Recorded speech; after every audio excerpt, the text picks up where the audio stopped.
This is really beautiful. This is kind of what I needed.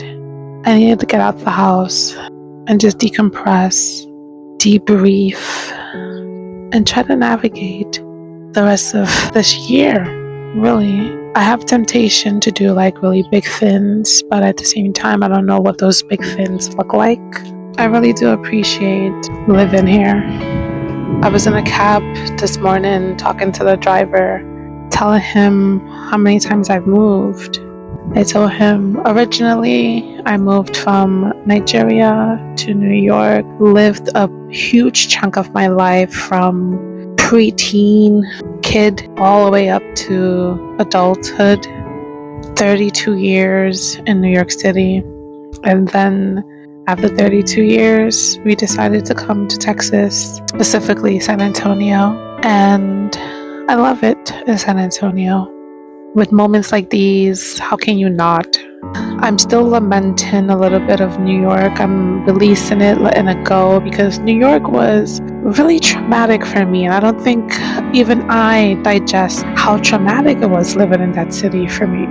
New York was just too intense. It was too intense for my nervous system. And being a late diagnosed neurodivergent is kind of why I'm lamenting New York, because if I had known I was neurodivergent, if I had known I was somewhat on the spectrum, dealing with ADHD, I probably would have taken care of myself a lot better.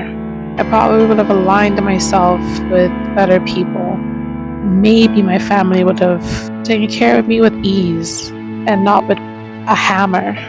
Maybe a lot of things would have been different if I had an early diagnosis. Even when it comes down to complex PTSD, that I kind of navigated, but learning that I'm dealing with ADHD and that I'm on the autism spectrum, all of that kind of sucks to know now. It's a blessing and a curse. It's very bittersweet.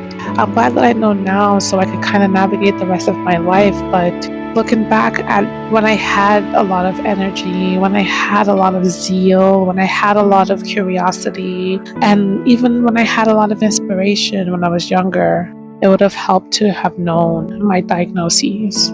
And then it's just like even the people who may or may not know now, it's not like they're treating me any differently either, right? They're kind of still treating me the same way. And I'm absolutely a different person now. My mindset is different in a lot of ways. My mindset is different. In the way that I handle myself is different. In the way that I handle people is different. It's like I changed, but everyone else around me didn't change. And everyone else around me hasn't adjusted to my changes either. And I think that sucks a lot more than anything. The fact that no one is even open to learning who I am today, and they're still thinking that I'm processing mentally in the same way, that I have the same emotions for things, that I have the same interests. Everyone has like this idea of who I am, and it's just like, I'm not that person, guys. Whoever I was a very traumatized, undiagnosed human being, and knowing my diagnoses and understanding my trauma, I've learned so much more about myself, and I've learned so much how to even deal with the people around me. And I wish this person that I am, or maybe this was who I always should have been, was more accepted. But I don't know, life is life, right? I just have to kind of just take care of myself and just create and live and exist in this bubble that I'm creating for myself. And whoever is curious enough to navigate the bubble can join me, and if not, I just want to be able to enjoy it alone. So I'm going to take a step back from a lot of things.